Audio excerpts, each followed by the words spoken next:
આપણે સૌએ ક્યારેક ને ક્યારેક વિચાર્યું હશે કે ભાઈ ફક્ત વિચારીને કમ્પ્યુટર કે મશીન ચલાવી શકાય તો કેવું સારું.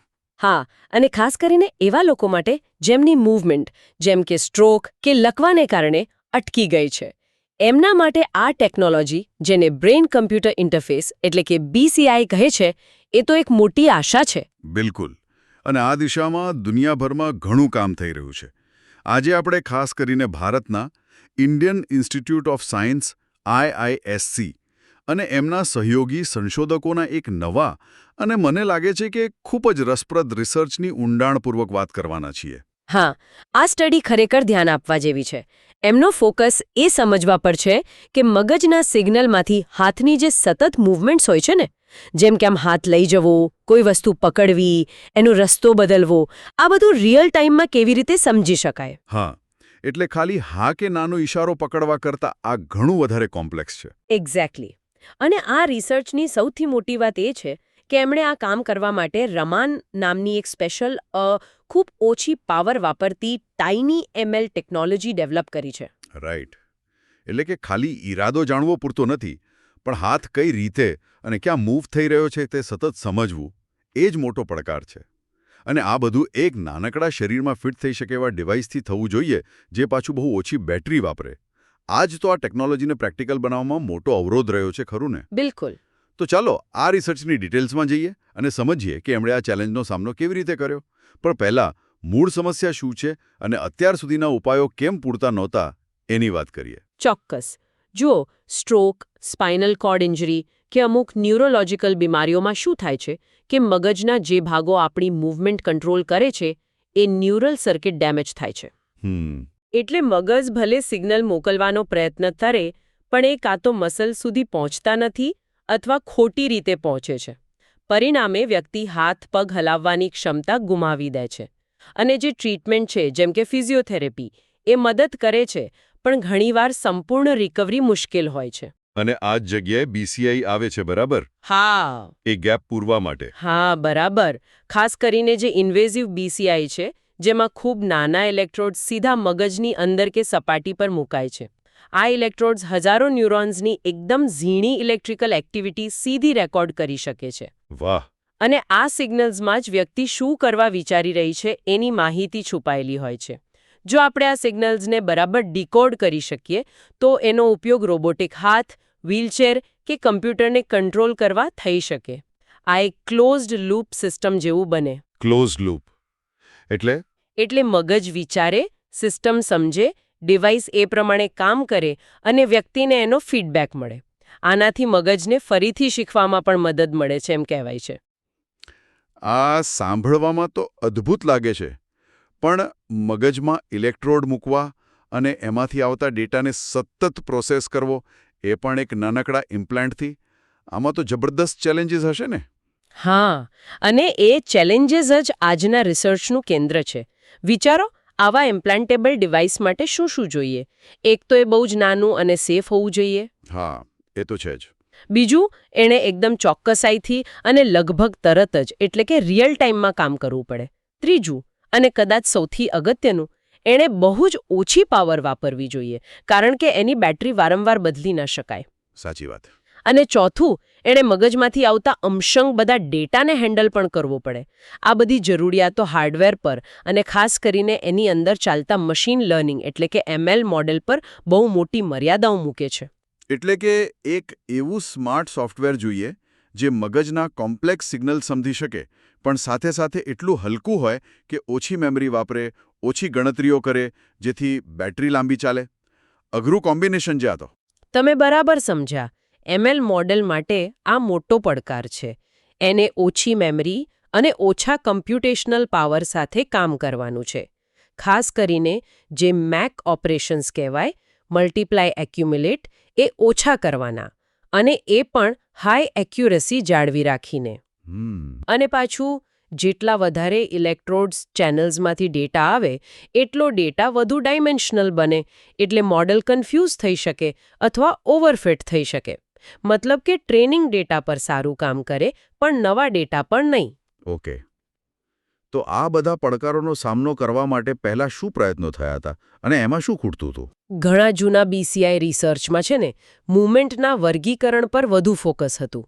ક્લાસિફિકેશન, જેમ કે વ્યક્તિ મુઠ્ઠી વાળવા માંગે છે કે ખોલવા, બસ આટલું જ.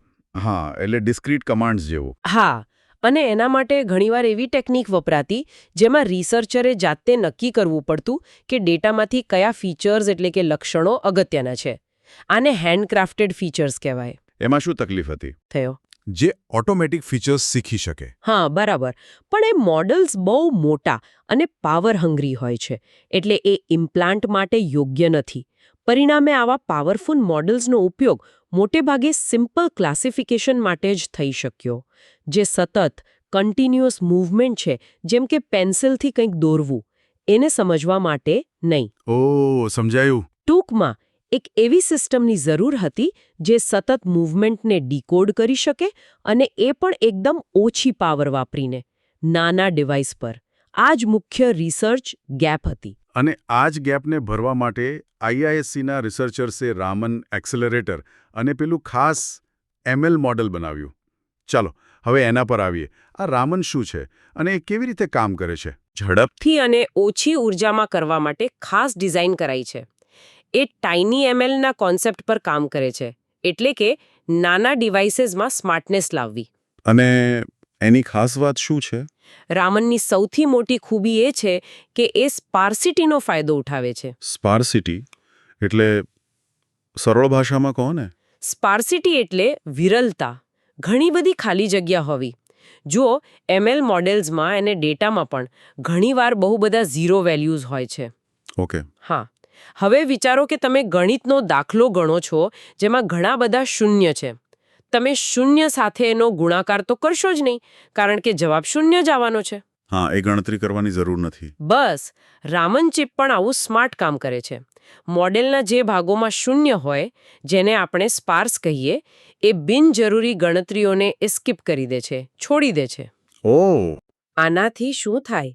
ગણતરીનો સમય, મેમરીની જરૂરિયાત અને સૌથી અગત્યનું પાવરનો વપરાશ, આ બધું જ ઘણું ઘટી જાય છે. વાહ, આ તો ખરેખર સ્માર્ટ રીત છે પાવર બચાવવાની. સ્પાર્સિટી સિવાય રામનમાં બીજું શું ખાસ છે? એ ડેટાને પ્રોસેસ કરવાની એક ખાસ રીત વાપરે છે, જેને ડેટા ફ્લો કહેવાય. જેથી મેમરીમાંથી ડેટા વારંવાર લાવવો લઈ જવો ના પડે. એનાથી પણ ઉર્જા બચે. એ પ્રોગ્રામેબલ પણ છે, એટલે કે એને જુદા જુદા ML મોડલ ચલાવવા માટે સેટ કરી શકાય. અને આ છે ને હાર્ડવેર અને સોફ્ટવેરની ટીમવર્કનું બેસ્ટ ઉદાહરણ છે. એ કેવી રીતે? એટલે કે ચિપ હાર્ડવેર કેવી રીતે કામ કરશે એની સ્પાર્સિટી હેન્ડલ કરવાની ક્ષમતાને ધ્યાનમાં રાખીને જ ML મોડલ સોફ્ટવેરને ટ્રેન કરવામાં આવ્યું છે. આમાં પ્રૂનિંગ અને ક્વોન્ટાઇઝેશન જેવી ટેકનિક વપરાય છે. પ્રૂનિંગ અને ક્વોન્ટાઇઝેશન, આ શબ્દો ફરી આવ્યા, જરા સમજાવશો? ચોક્કસ. પ્રૂનિંગ એટલે શું? જેમ આપણે બગીચામાં છોડની નકામી ડાળીઓ કાપી નાખીએ, બરાબર? એમ જ ML મોડલના જે બિનજરૂરી કનેક્શન્સ કે ભાગો છે એને કાઢી નાખવા. આનાથી મોડેલ નાનું અને ઝડપી બને. Got it. અને ક્વોન્ટાઇઝેશન? ક્વોન્ટાઇઝેશન એટલે માહિતીને ઓછા બિટ્સમાં બતાવવી. જેમ કે તમારી પાસે હાઈ રેઝોલ્યુશન ફોટો હોય, એની ફાઇલ સાઇઝ મોટી હોય. તમે એને કમ્પ્રેસ કરીને નાની કરો, પણ ક્વોલિટી બહુ ઘટે નહીં, એવું કંઈક.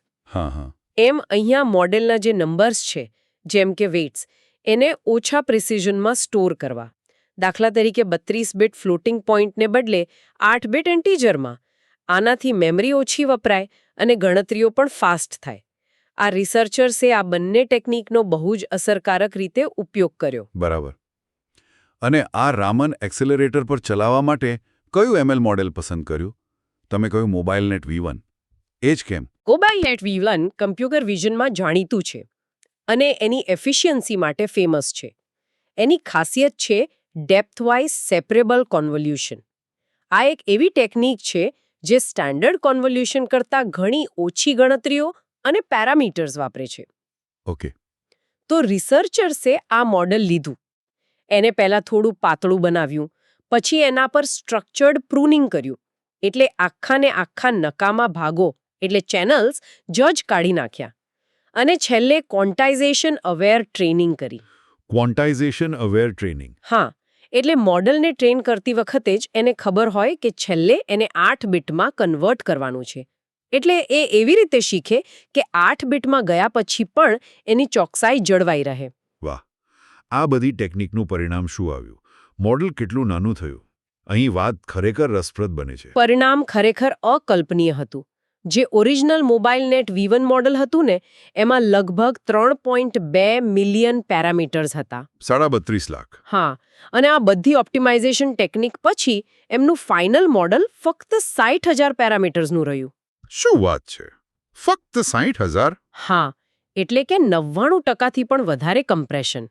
અને આ બધું જ મુખ્ય કામ એટલે કે હાથની ગતિ સમજવાની ચોકસાઈ ગુમાવ્યા વગર. આ જ તો સૌથી મોટી સિદ્ધિ હતી આ કામની. 99% કમ્પ્રેશન અને એક્યુરસી પણ જળવાઈ રહે? આ તો જબરદસ્ત કહેવાય. તો આ સુપર એફિશિયન્ટ મોડલ અને રેમન એક્સેલરેટરનું ટેસ્ટિંગ કેવી રીતે થયું? તમે પેલા મકાક એટલે વાંદરાના પ્રયોગનો ઉલ્લેખ કર્યો હતો. હા, એમણે એક પબ્લિકલી અવેલેબલ ડેટા સેટ છે MC મેઝ, એનો ઉપયોગ કર્યો. આ ડેટા સેટમાં એક મકાકના મગજના મોટર કોર્ટેક્સમાં ઇલેક્ટ્રોડ્સ મૂકીને ન્યુરલ સિગ્નલ્સ રેકોર્ડ કર્યા હતા. ક્યારે? જ્યારે મકાક સ્ક્રીન પર દેખાતા ટાર્ગેટ સુધી પહોંચવાના અલગ અલગ ટાસ્ક કરતો હતો. અને આ ડેટામાં મગજના સિગ્નલની સાથે સાથે એના હાથની જે વાસ્તવિક મૂવમેન્ટ હતી એનો ડેટા પણ હતો. એટલે ગ્રાઉન્ડ ટ્રુથ હતો એમની પાસે. બરાબર.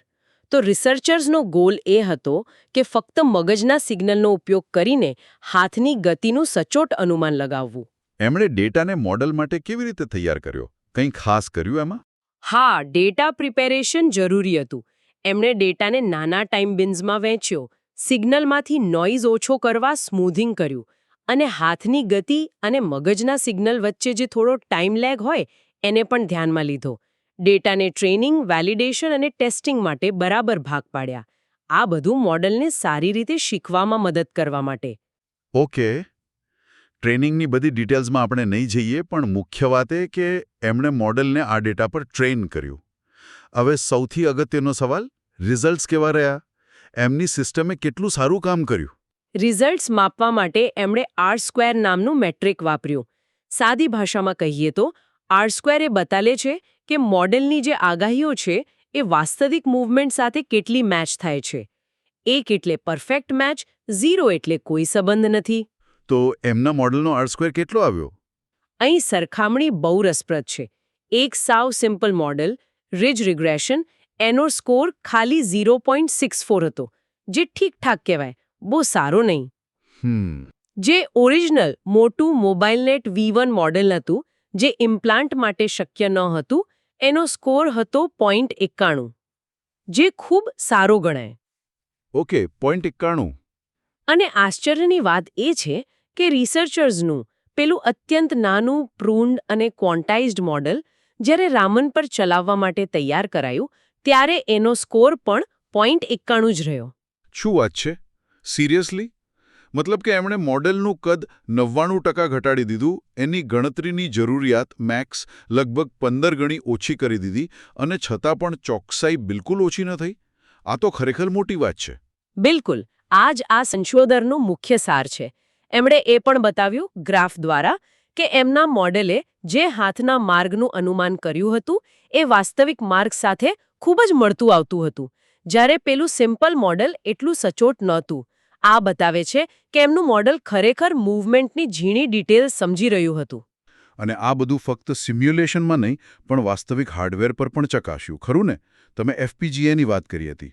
હા, એમણે રમન એક્સેલરેટરને FPGA નામની એક પ્રકારની પ્રોગ્રામેબલ ચિપ પર ઇમ્પ્લિમેન્ટ કર્યું. આ બહુ મહત્વનું છે, કારણ કે એ બતાવે છે કે આ ડિઝાઇન ખાલી થિયરી નથી, પણ રિયલ હાર્ડવેરમાં ચાલી શકે છે. અને FPGA પરના ટેસ્ટિંગમાં પેલી સ્પાર્સિટીનો જાદુ સ્પષ્ટ દેખાયો. સ્પાર્સિટીનો હાર્ડવેર પર શું પ્રભાવ પડ્યો? કેટલી બચત થઈ? પ્રભાવ ખૂબ જ નોંધપાત્ર હતો. સ્પાર્સિટીનો ઉપયોગ કરવાથી, એટલે કે પેલી 0 ગણતરીઓ સ્કીપ કરવાથી, પ્રોસેસિંગ ટાઈમ એટલે કે લેટન્સી અડધાથી પણ વધુ ઘટી ગઈ. અડધાથી વધુ? હા, મેમરીની જરૂરિયાત પણ લગભગ અડધી થઈ ગઈ. અને સૌથી અગત્યનું, પાવર. સ્પાર્સિટીને કારણે જે સ્પીડ મળીને એનો ફાયદો એ થયો કે ચિપને બહુ ઓછી ક્લોક સ્પીડ પર ચલાવી શકાય. એટલે ધીમે ચલાવો તો પાવર ઓછો વપરાય. એક્ઝેક્ટલી. સૌથી ઓછી સ્પીડ 5 મેગાહર્ટ્ઝ પર ચલાવતા પણ તે જરૂરી કામ કરવા માટે પૂરતી ફાસ્ટ હતી અને પાવર વપરાશ ઘટીને માત્ર 52 મિલીવોટ જેટલો થઈ ગયો. 52 મિલીવોટ? એ તો ખરેખર ખૂબ ઓછું કહેવાય. આ આંકડા તો બતાવે છે કે આ ટેકનોલોજી વાસ્તવિક ઇમ્પ્લાન્ટ માટે કેટલી પોટેન્શિયલ ધરાવે છે. ચોક્કસપણે. આટલી ઓછી ઉર્જામાં આટલું કોમ્પ્લેક્સ કામ કરવું એ ઇમ્પ્લાન્ટેબલ ડિવાઇસીસ માટે બહુ મોટી સફળતા છે. તો આ સમગ્ર અભ્યાસનું જો આપણે તારણ કાઢીએ તો મુખ્ય મુદ્દા શું છે જે આપણે સમજવા જોઈએ? તારણ એ છે કે રામન નામનું આ નવું tiny ML accelerator smart ML model design સાથે, જેમાં પેલું પ્રૂનિંગ, ક્વોન્ટાઇઝેશન બધું આવ્યું અને ખાસ કરીને હાર્ડવેરમાં સ્પાર્સિટીનો ફાયદો ઉઠાવીને ખૂબ જ ઓછી ઉર્જામાં રિયલ ટાઈમમાં મગજના સિગ્નલમાંથી હાથની જે કોમ્પ્લેક્સ અને કન્ટિન્યુઅસ મૂવમેન્ટ્સ છે એને ખૂબ જ હાઈ એક્યુરેસીથી ડીકોડ કરી શકે છે. અને આનું મહત્વ શું છે? આ ટેકનોલોજી ભવિષ્યમાં શું બદલાવ લાવી શકે છે? આનું મહત્વ એ છે કે જટિલ બીસીઆઈ કાર્યો માટે રિયલ ટાઈમ ઓન એજ પ્રોસેસિંગને શક્ય બનાવે છે. ઓન એજ એટલે ઇમ્પ્લાન્ટ પર જ બધી ગણતરી થઈ જાય. અત્યાર સુધી આ સૌથી મોટો અવરોધ હતો. હા. આ ટેકનોલોજી ભવિષ્યના એવા ઇમ્પ્લાન્ટેબલ ન્યુરલ ઇન્ટરફેસ માટે દરવાજા ખોલે છે જે ફક્ત સિમ્પલ કમાન્ડ્સ નહીં પણ એકદમ નેચરલ અને કોમ્પ્લેક્સ મૂવમેન્ટ્સને પણ પાછી લાવવામાં મદદ કરી શકે. આ લકવાગ્રસ્ત દર્દીઓ માટે તો ખરેખર જીવન બદલી નાખનારું સાબિત થઈ શકે છે. એમની ભવિષ્યની યોજનાઓ શું છે આ રિસર્ચને આગળ લઈ જવા માટે?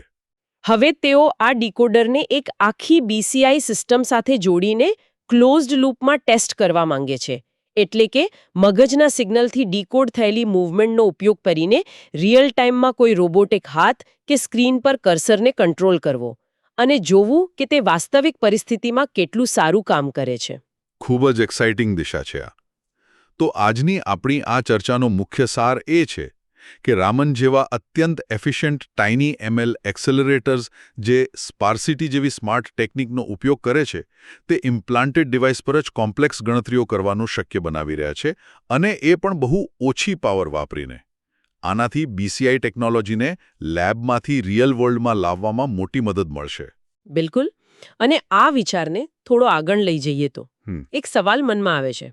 જો આપણે મગજના સિગ્નલમાંથી મૂવમેન્ટને આટલી એફિશિયન્સી અને એક્યુરેસીથી સમજી શકીએ તો શું ભવિષ્યમાં આવી જેઆઈ ટેકનોલોજીનો ઉપયોગ કરીને બીજી કોમ્પ્લેક્સ માનસિક સ્થિતિઓ જેમ કે વિચારો, લાગણીઓ કે કદાચ ભાષાના ઈરાદાઓને પણ રિયલ ટાઈમમાં સમજવું શક્ય બનશે?